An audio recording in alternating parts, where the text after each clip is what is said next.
Hi, today we are going to talk about how to choose the right location. Everyone's heard location, location, location. This has been the mantra of real estate investors for the longest time. But what does it really mean? How do you analyze a location and take a call on where to invest? It's simple. We have created a framework which you should use to take a prudent call on the location. We call this framework DISC or DISC, right? So D stands for distance, then there's infra, then there's social, and then there's connectivity. When it comes to distance, we typically have to make a trade-off between what's the distance from our house to our office, to our kids' schools, to religious institutions, to hospitals in case you need to access healthcare frequently, and distance to the airport if you travel frequently. These trade-offs have a long-term impact on your happiness to be living in that home.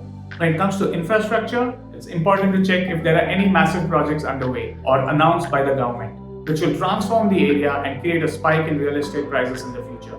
Infra projects such as metro lines, airports, ring roads have huge impact on the appreciation of real estate, and that's a time-tested model for successful investment. But how can you check this? Watch out for policy announcements in the media. Visit the area and speak to the locals. There's a ton of information that the locals can share with you. Now let's talk about the S in DISC, which stands for social infrastructure.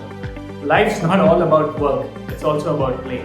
So as a smart property buyer, you should ensure that you buy a property in proximity to malls, restaurants, entertainment zones, religious institutions, and parks. This is fairly easy to check once you have visited the location. Finally, you have all the three checkboxes ticked in terms of distance, infrastructure, and social infra.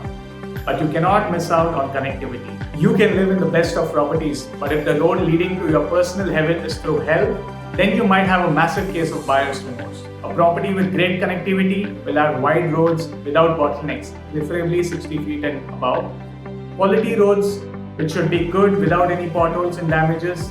Easy access to public transport is a must, and you need to feel safe in the night to travel. Did you enjoy this session? You will enjoy the next one even more. We will be covering on how to identify the red flags in the neighborhood of a property you intend to buy. Till then, take care and cheers.